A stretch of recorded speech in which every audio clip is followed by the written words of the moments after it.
Greetings and salutations, Real Estate Undergrounders. It is Ed Matthews with the Real Estate Underground. Thank you so much for joining us today. I'm very excited about today's conversation. This is something that dovetails with something that me and my partner, Mike Meyer, are doing here at Clark Street.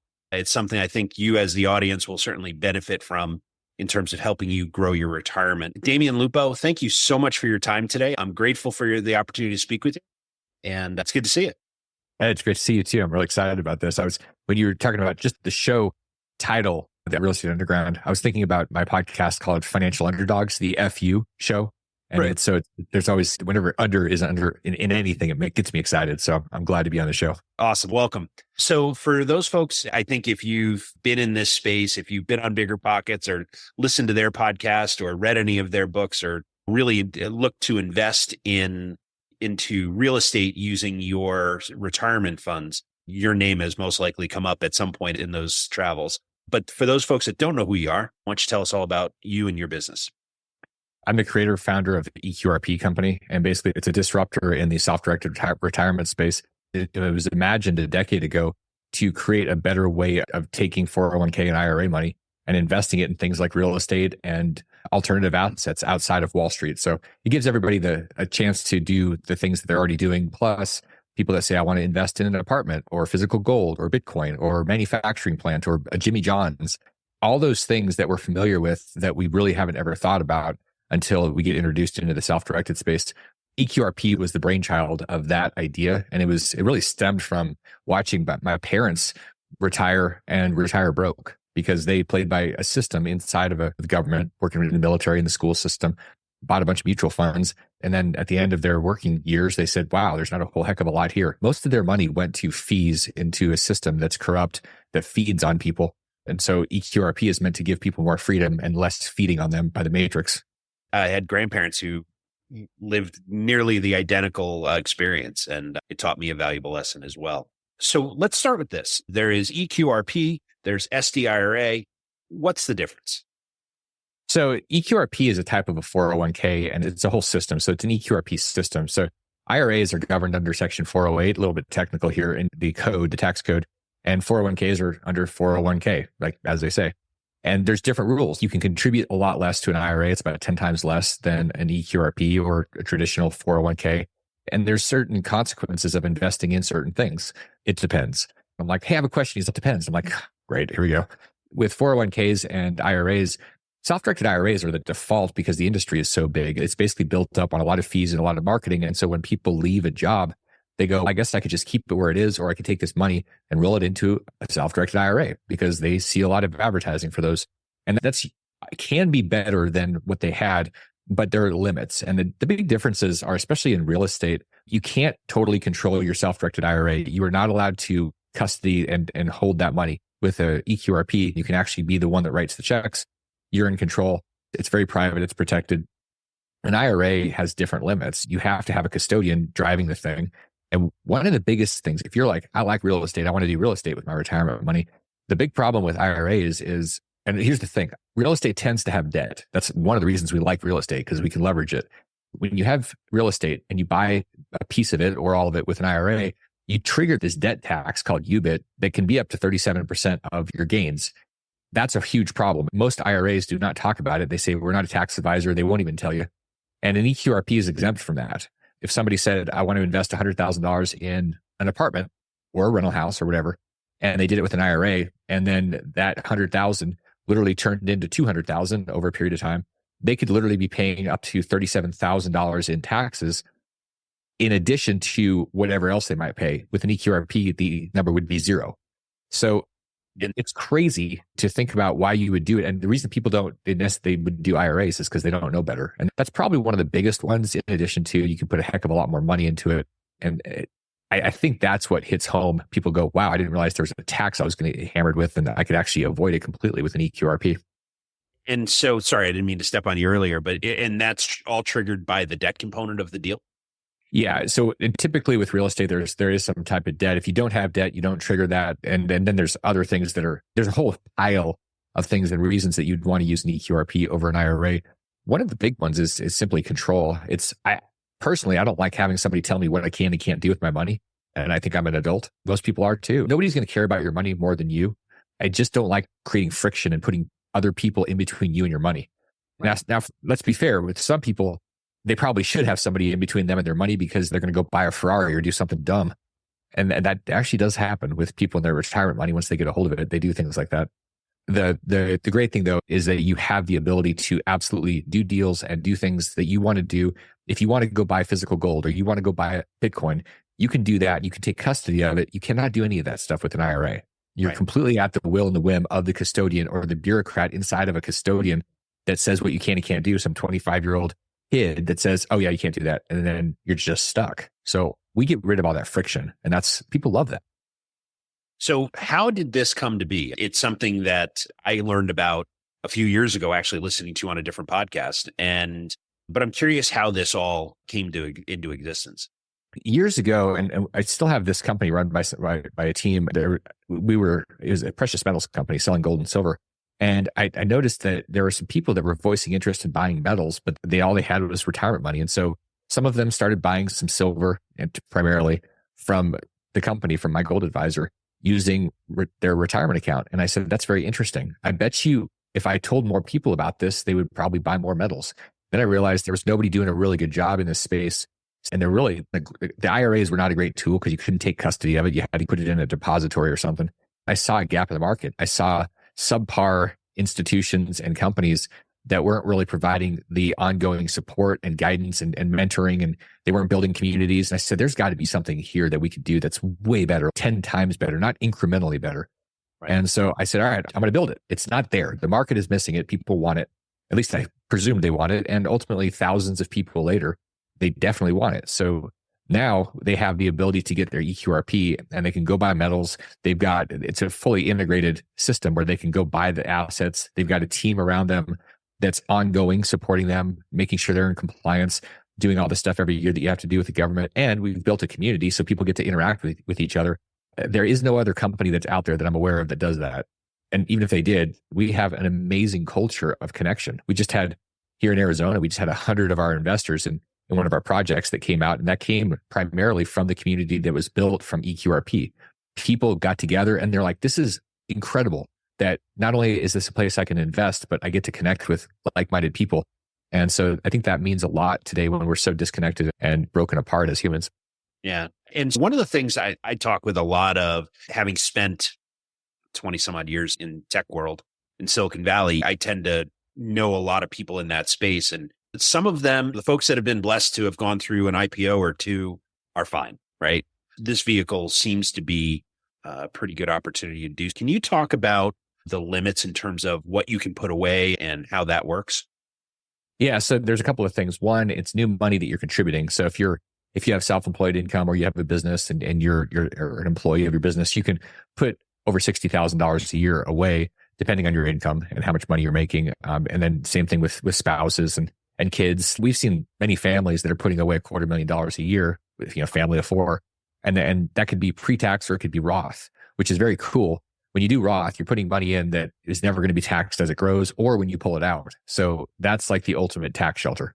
And then there's no limit on how many rollovers, how many, if you have 4 or 5 or 10 or 15 different 401ks from different employers, you can take all that stuff and roll it over, whether that's a traditional 401k or a Roth 401k, all that stuff can be rolled over. Same with 457s and 403bs. There's all these different retirement plans. If you were a cop or a teacher or firefighter, you can take all this money, consolidate it. It's crazy, Ed, how many times people say, oh yeah, I forgot I had that thing. They're $50,000 or $100,000 sitting orphaned. That the system loves it. When I say the system, I'm talking about Wall Street. They love it because they get their little fees and they're sitting there and they just feed on people. And unfortunately, people look at this money like it's almost fake because it's something I can't touch until I'm 60. The reality is we have a lot of people taking their money out of their 401ks through the EQRP and using it to basically tap into that wealth years and sometimes decades earlier than age 60. And there's all these different things that we can do, and people aren't told about it because the system wants to keep the money trapped so that it's indefinitely being feed. And we have a different approach to that. So you can put unlimited rollovers in. You can put potentially $60,000+ a year in addition from your income.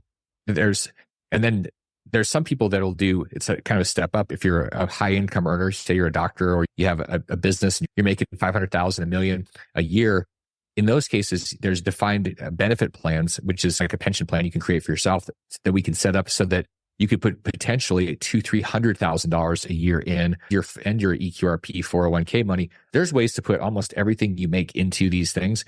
Now, I'm not suggesting you should. I'm just saying once you have a holistic team that can tell you all these options, then it's like freeing because you have all these cool choices and you're not being told, oh, it's just this one thing because we just make money on this one thing. So we're not going to tell you about anything else. That's what most of the system does. That's what benefits the person on the other end of that phone or conversation. And Right. so I'm curious about the asset classes. You've mentioned metals, you've mentioned crypto.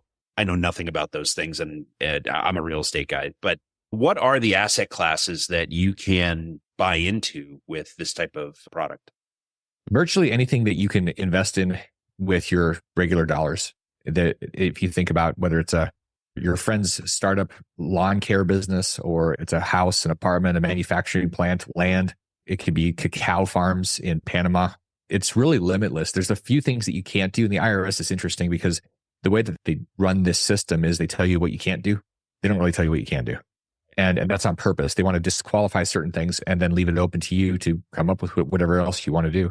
So there's certain types of gold that you can buy, pretty much bullion, like not collectible coins, but real bullion that's just, okay, it's just a commodity. And then there's certain, like you can't do collectibles. You can't buy collectible rugs or some, it's funny. How many people have asked me, can I flip a car in my EQRP? And I say, no, it's a collectible. But you could buy a car dealership and that car dealership could be in the collectible car dealership business and you can invest in those things. It's virtually anything you can imagine. Art is one of those ones. But again, you can invest in an art company, just not art itself. You have to have people that think deeply and understand the code and understand the legalese. The answer is usually yes. Here's how. Okay. And that's music to my ears. I always listen to the people that are thinking in terms of, okay, can't do it that way, but here's how I would do it and that usually you can get to an answer if you get enough smart people in the same room. So you have a company, Frametech, and I am fascinated by it. And I'm just curious. So how does that fit into this part of the world? Frametech was this idea that came up. It was actually in the original inventor's mind for about 30 years. And my partner and I came across this about 3 years ago, and we ignored it for about 6-7 months, which is pretty funny. It's a pretty funny story that like the best deal we've ever seen, best deal we've ever done. We were too busy to look at it very closely. And then when we did look at it, we said, something is wrong here. This like literally is going to change the construction industry and everything looks so good and the returns looks really great. And there's something wrong. And so that's the job of any investor, especially a professional investor. We all look at things skeptically. Everything is going to lose us money until proven otherwise. Everybody's going to screw us until they prove otherwise. And it's not necessarily a super jaded approach. It's a practical, pragmatic approach that you just, yeah, I love everybody, but I don't say, come into my house, here's the keys, I'm going to leave for a month, like when I just meet somebody. And so that's the same approach. And we did this. We flew out to Arizona and we met with this team and over lunch, we said, we like you guys. We like the deal. We believe in this. We're going to give you your $40 million. And they said, awesome, thank you. And they walked off and they said, you guys are full of crap in their heads. Like there's no way that a lunch meeting. And that's exactly what happened. So over the next couple of years, it was actually more because we expanded the deal. So it turned into about 65 million. And what Frametech is, it's a disruptor in the construction space because we have a huge problem. We have a lack of housing and apartments, and 4 to 7 million units are missing. So why is that? Because builders can't build enough. They can't get enough framers. There's just a problem. And so we need all the innovation that we can. And what is you don't have innovation, you have financialization. So basically you have companies buying other companies instead of creating and building new plants and new operations. So what we're doing is we're vertically integrating the framing for housing and apartments. And what that looks like is a builder comes to us with their plans for a house and they say, here's the house or here's the apartment. I'll give you an example. Somebody says, here's a 2,000-foot house we want to build. They give us the plans. We convert those into our CAD system. And then we build the floors, the walls, the roof trusses, all the bones inside. This is custom. This is not like prefab manufactured housing. We build all the bones of the house and then we stack them on our truck. And then our team takes them out to a site and we put it all together. This whole process takes about 2 weeks. Normally that's a 2 to 3 month process. So we've cut 75% off of this time. And not only that, we have almost no waste. Typical 2,000 square foot house has 3 40-yard dumpsters full of wood. Our process cuts that down to 1/3 of a dumpster. So it's 90% less wood because of our patented technology, putting wood together through a finger joining system. And so we have one continuous board that we cut to spec. We don't have 2-foot chunks that are just thrown away. And then, so there's almost no waste. And when you build all these pieces, these components, these walls and trusses in a manufacturing plant with tolerances that have lasers and cameras and everything monitoring, your tolerances are so tight. You don't have these boards that are warped. You don't have all this stuff. You have tolerances that are 1/32 of an inch. So everything lines up. Like everything is 16 inches on center. Everything is, it's good. The quality is literally the best of any. It's better. I will say that very seriously. It's better quality than anything that's constructed on site in the world because it's in a controlled environment. There's no rain. There's no snow. There's no sun. It's lasers and robots that are doing this thing. So you have a better quality product. It's 80% faster. And you're not wasting a bunch of forests, throwing them away. So the whole industry is paying attention. The whole country, all the builders, and they're saying, "Dang!" So not only is this going to help the communities, and the impact on these communities. We put these plants in rural communities so that you create jobs in places that the jobs are not. And so people are like, "This is amazing. I don't have to live in a city. I don't want to live in a city," so they can live in a place and raise their families. Everybody wins. Like the stakeholders all win. And we're solving this huge problem. So the team it's like kids in a candy store. The team's just all excited every day. And we're in there, and 100 of our investors came in a couple of weeks ago. We're in Arizona and we get to show them around. And they're so happy to be able to be part of something that's making such a big difference and the vision of what we're doing. So it's deeply meaningful to be able to be a part of that. And that came from the EQRP community because we were building a community. And then we were looking at the community and asking, what else can we do for our community? What do they need? What do they want? And what we realized, because they kept saying it, we want great deals that we believe in, that are going to do great, that are asymmetric, that are going to grow, that we can trust the people running. And we said, all right. So then our reticular activators on, and we're looking around, and this shows up and we go, we're ready. And that's where Frametech came together with this community. And then boom, magic happened. It's fascinating. So obviously there's a huge win in terms of time, and everything that follows that framing exercise gets accelerated as well. You get weather tight in a matter of probably 3, maybe 4 weeks. And once that's done, you're off to the races. So you're literally knocking a 6-month project down to 3.5, 4 months. Yeah. And for builders, they look at that. And so our modeling is based on the same pricing as the entire market. So then why would a builder want anything other than Frametech? The answer is they would. The answer is we have more builders saying, we're ready to order and have you do all of our stuff. We're already, the moment where we have the capacity, because the lights go on. In fact, the machines will be running at the end of the summer. When that happens, we're at capacity. As many people as we can bring in to hire and as many shifts as we can run, we'll be building, because there's no reason that you wouldn't want to do this. It's when you can shave off that kind of time and have that certainty. Think about the amount of lawsuits for bad quality that you avoid because it's consistent. Imagine how easy it is to deal with inspectors when inspectors show up and, oh, this is Frametech, check, signed off, like it's done, because they know every single time the quality is consistently the same.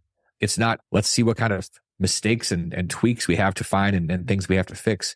So the builders are like losing their minds excited. I don't know who's more excited, they are or we are, but everybody's excited except the archaic legacy system that wants to go out there with nail guns on site and frame things, because they're like, oh, shoot, we're not even remotely competitive to this new model. So I think this model changes things in the United States and ultimately spills out worldwide, because it's not an incremental change. It's an exponential disruptive change for the better. And the thing is, you had mentioned the lack of housing, the fact that, and who you talk to, it's 500,000 or 5 million to 7. I've seen in numbers as high as 8.5 million.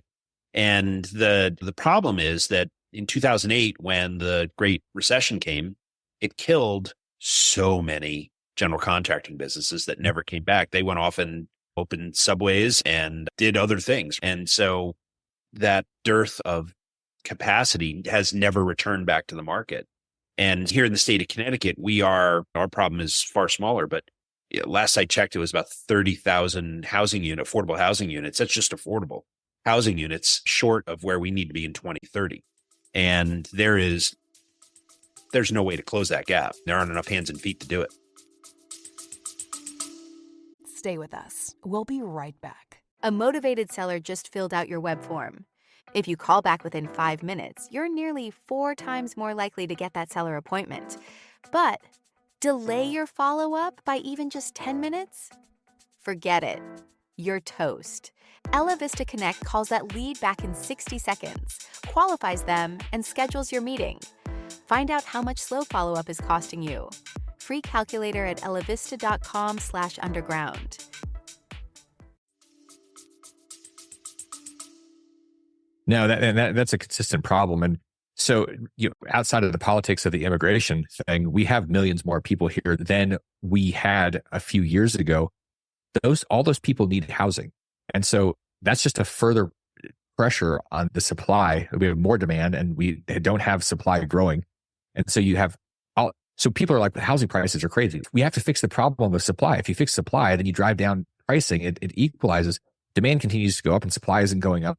So ultimately, people will come in and they'll say, what about competitors in this space? And I was like, bring them on. America needs more solutions. Like, you could bring on 100 of these plants right now today, and the problem's still not solved. That's how big the problem is. So it made me laugh. And I also, when I look at this, one of the questions I had was, well, what if somebody duplicates it? And I was like, do you have any idea how hard it is to build a manufacturing plant? It takes years to get the equipment. It took 50 years of a guy running these plants, and then dreaming this stuff up and having the vision to put it all together.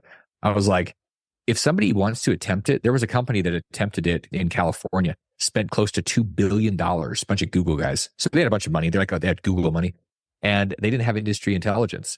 They blew the company up, $2 billion lost. And so I just laugh. I'm like, God bless them if somebody wants to go attempt to do this. And if it works, even better.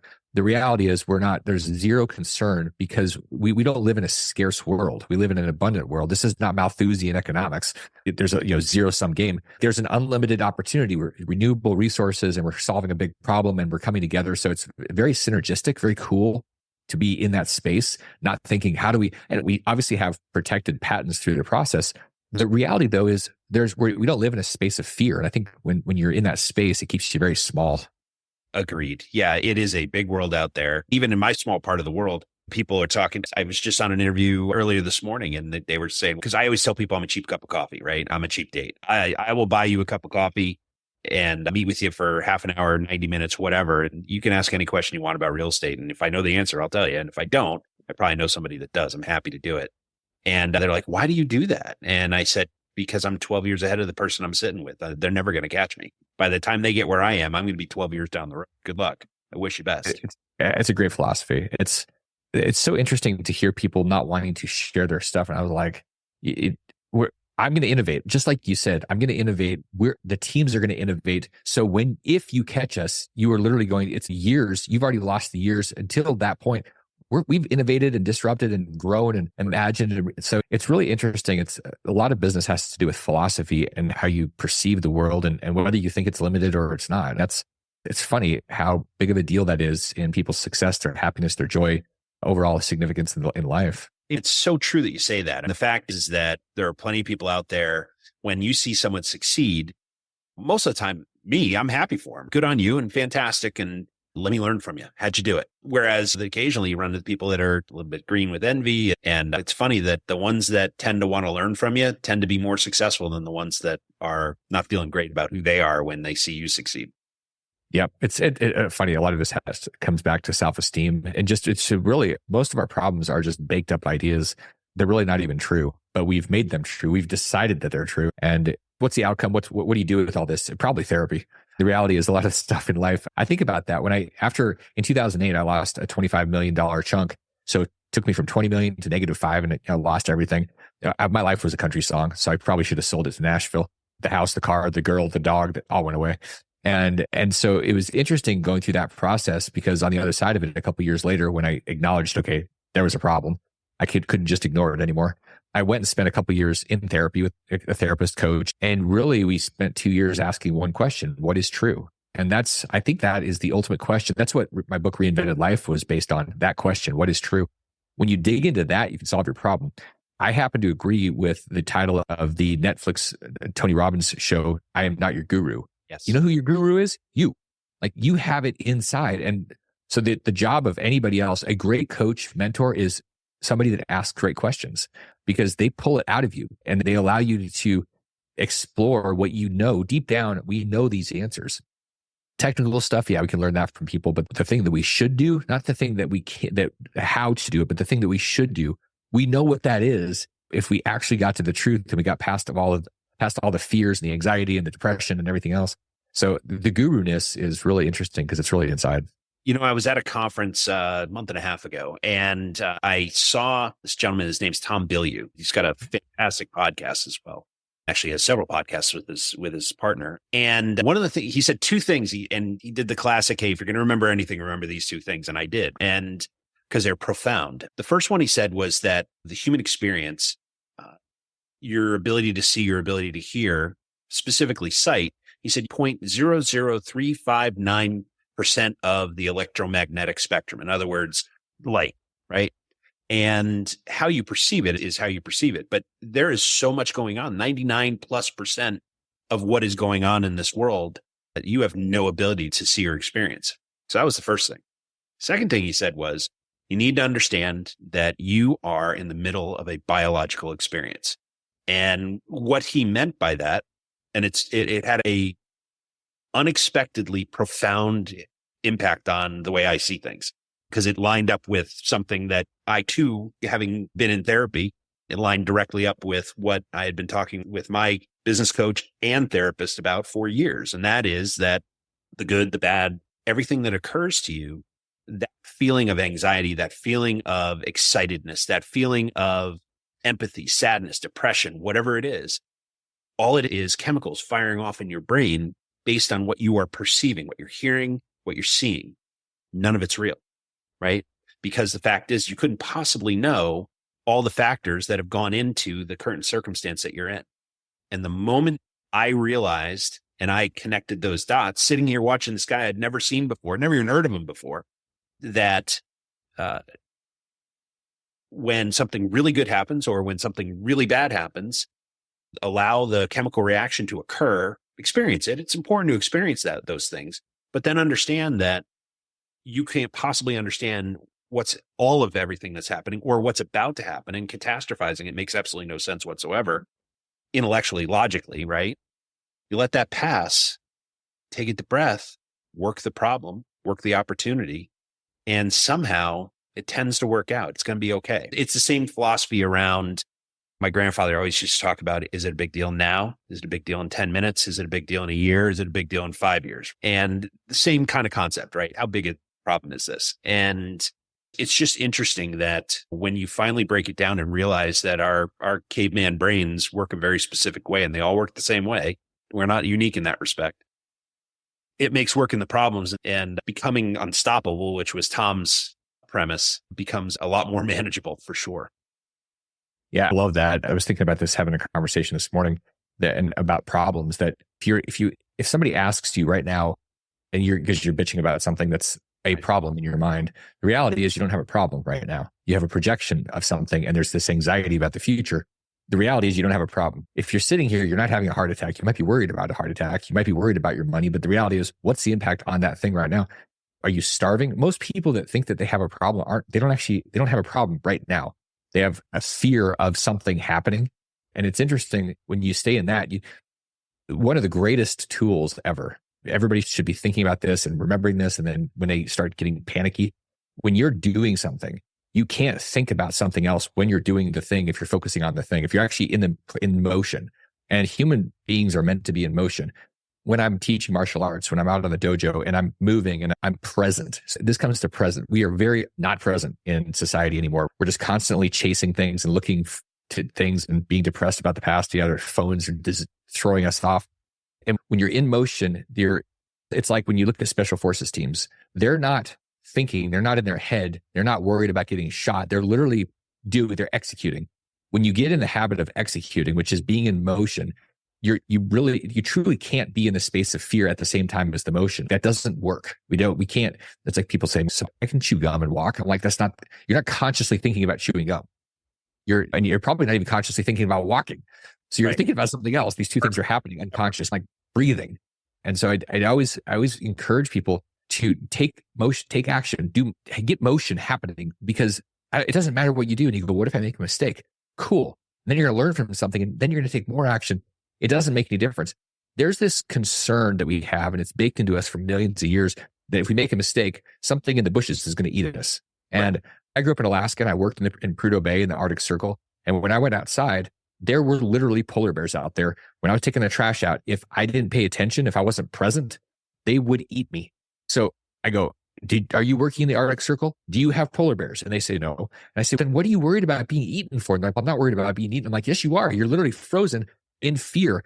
What's the worst thing that's going to happen? Now, being eaten is a problem, but all the other stuff people are worried about is not a problem. It's really not. It's just, it's an opportunity to grow and expand. 70 companies later, I've started and run more than 70 companies. I learned from all of these things. Frametech didn't happen overnight. It was a napkin 2 years ago. And today it's this incredible $500 million valued company in 2 years. That's an overnight success story that took 30 years and 70 companies of stepping stones. And I went out there and took action. And that's work is this 4-letter word. People are so freaked out. I don't want to work, man. I want the hack. I want the 4-hour work week. And I'm like, no, that's not how it works. You have to work. That's not the work. And I love Tim Ferriss, love the book. It's just really interesting. People are getting in their own way because they're chasing everybody's highlight reels instead of going out there and creating their own life reel. And I think that's a huge shift for most people. Okay, what is the work I need to do today? Forget about whether it's the perfect thing or it's the end game. It's literally part of your process. Today, there needs to be motion. That's the thing you should focus on, and then do something, not just think about it all day. Right on.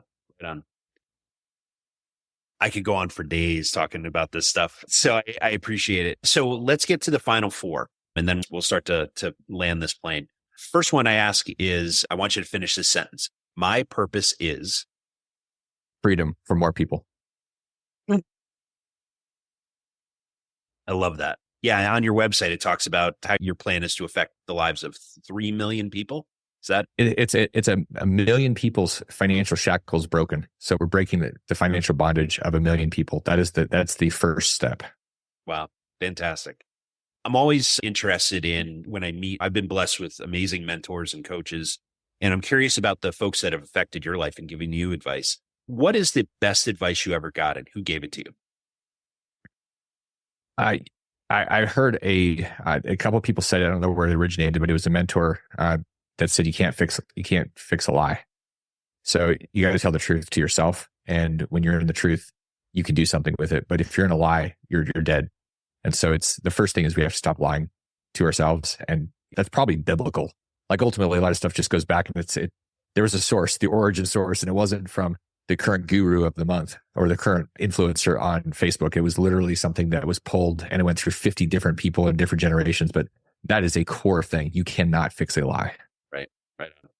The other thing that I've always noticed in my travels is that leaders almost universally are readers, right? And reading these days can be a lot of different things: physical books, audio books, YouTube videos, whatever.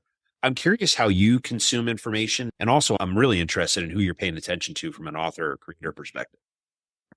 So I tend to study books. I'll tend to read a book, and I read it through my ears. I can do it a lot faster, and it's how I process. We can be auditory, visual, kinesthetic. We learn different ways. In martial arts, I was very kinesthetic. I didn't like somebody talking to me. I said, let me touch, let me feel. So I'm kinesthetic, but there's not really a way, like you can try to eat a book. You're not really going to consume the information if you eat the book, or if you just rub yourself on it or lay with it, like probably not going to work. Auditorily, that's how I get books. And so I go over them over and over again. So there's some books that I've literally read dozens of times. I think that there's more value in going deep and going wide. I think wide is useful. I just think that most people, when you hear somebody saying, I've read 50 books this year, and I'm like, yeah, okay, cool. What have you applied? If I read 10 books this year multiple times, and then I'm studying them and I'm thinking about them and I'm writing about them, I'm talking about them, I'm so integrating the stuff there, that's a big difference. And so if you're like, I'm a slow reader, great, read one book. Read one book a month, one book a quarter, and then go find somebody and talk with them about it, and then integrate it. That's what I spend time with. And it's going back to anything from Proverbs to, there's a guy named George Leonard that wrote a book called Mastery. And I love that book because it's all about the process of mastery. We tend to focus on success and like this moment in time, crossing the finish line. And we get obsessed. Our life will be happy when this happens. I can't wait for this. And I think that's an incredible mistake. That the ultimate joy and happiness is falling in love with the process and the process of mastery in everything. in terms of your relationship with your spouse, with your kids, with your neighbors, in terms of your business, your investing, mastery. It's not about doing everything. It's about doing something, doing it incredibly well and getting better and better, not to get to a 10th degree black belt, but continuing to refine and refine. It's called an asymptote in math, where it gets closer and closer to that 0 or to the 1. Never quite gets there. That's the whole point of life. Getting there, what does that mean? You're dead. Oh, what's the point? So that's why I love that book and why I read it over and over again. George Leonard's Mastery is incredible. Excellent. I am putting that on my reading list immediately. So last thing is, I'm always curious about success and what it means to folks. So finish this sentence. Success means what? Success means no regret. Success is the worst possible focus. Significance is what, and this came from a book called Halftime by Jim Buford that I just read. And really, when you stopped for a minute, our 20s and 30s tend to be about creating, building, making money. And the sooner that you can get to a place where you're asking yourself about the significance of your life and not just the success, not just the dollars, not just the things, it goes past that, the significance. So I think success means no regrets because you're focusing on significance. So there's a little bit more to it. It's not just no regret. It's because you're moving towards significance. That's why we're here. We're meant to build things. We're meant to have an impact on other people and the planet. We are not meant to be hedonistic consumers, which is, I think that's what George Bush said after 9/11. Go out there and shop. Really? So that's what our purpose is, to go shop. And quite frankly, our entire goofy fiat money system is we need to shop and go into debt or the whole thing collapses. So that's the opposite of truth. That is a lie that perpetuates a system that is fraudulent. And I think that when we really understand significance and connecting, that's where we find our deepest happiness. Right on. All right, Damian. So when you are not saving the world from manual framing and financial errors, what do you like to do? How do you have fun? I like going and connecting with God and nature. Really, truly, where I live is that nature is out there, and I'm tripping over javelinas, which is a giant rat. It looks like a pig, but I'm tripping over those, or coyotes, or deer, elk. Like, just being out there surrounded by truth. I don't think there's anything that's more honest than nature, whether it's an animal or a tree. And humans are very good at manipulating things. So I like to go to the deepest place of truth. And there's nothing about a tree that lies. There's nothing about an animal in the wild that lies. They're free. They don't think. They don't have a future thinking process like humans. They have a present. It's like the ultimate present thing. A tree is not thinking about 10 years from now. A tree is being. And same thing with every animal. I think there's something really valuable for us to appreciate and emulate about that. So the more that we can spend time in whatever nature, that could be in the ocean with dolphins, it could be on a hiking path. I think the more that we get away from concrete and the artificial stuff that we've invented, the phones, I think the phones are not just a good and a bad, but I think they're a lot more bad than the way that they are now. They're a trap. They keep us sucked in, like in the matrix. So my favorite thing is to go out there and then to share that with people, have the experience of truth and God with other people. I think that's incredible versus going and doing something that's more artificial. The more we can get away from artificial, I think the more we find ourselves and the more that we can experience what we're actually supposed to be experiencing so that we get to the end of our life without regret. It's an amazing way to live your life. Frankly, if more people did that, restaurants, right? You see the kids with the phones buried, mom and dad phones buried, they don't talk anymore. And it's to be able to recognize that and to be able to experience nature either by yourself or alone or with someone else. But also one of the themes that I hear in all the comments you're making is presence, right? Being where you are at the moment. Not worrying about what's going to happen in 10 minutes, not worrying about anything that's going on, just living your life in that moment it's an interesting and very unique way to live your life. I wish more people did it. Yeah, me too. And I'm hopeful that I think there is a bit of an issue waking up. I think that a lot of people are, and I'm hopeful that more and more people will wake up and they'll disconnect from all of the electronic stuff that seems to be taking over our lives and find their deeper truth and happiness. It's not going to be in a phone. It's not going to be on a screen. It's going to be with people. It's going to be in nature. I really believe that. Yeah, the relationships you have. And exactly. So Damian, I've really enjoyed this conversation. This is one of my favorite interviews of all time, and I'm grateful. If people want to learn more about you, learn more about any of your companies, or just get in touch, what's the best way to do that?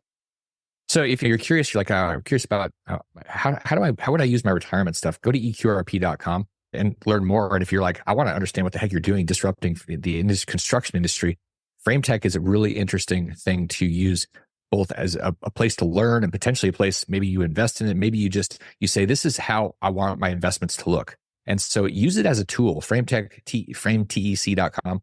Go check it out. And when you're looking at other investment opportunities, I think it's a really useful thing to compare everything to and say, okay, does this thing have what Frametech has? Does it have the team? Does it have skin in the game? Like all these things, does it have an asymmetric, which means a really high upside?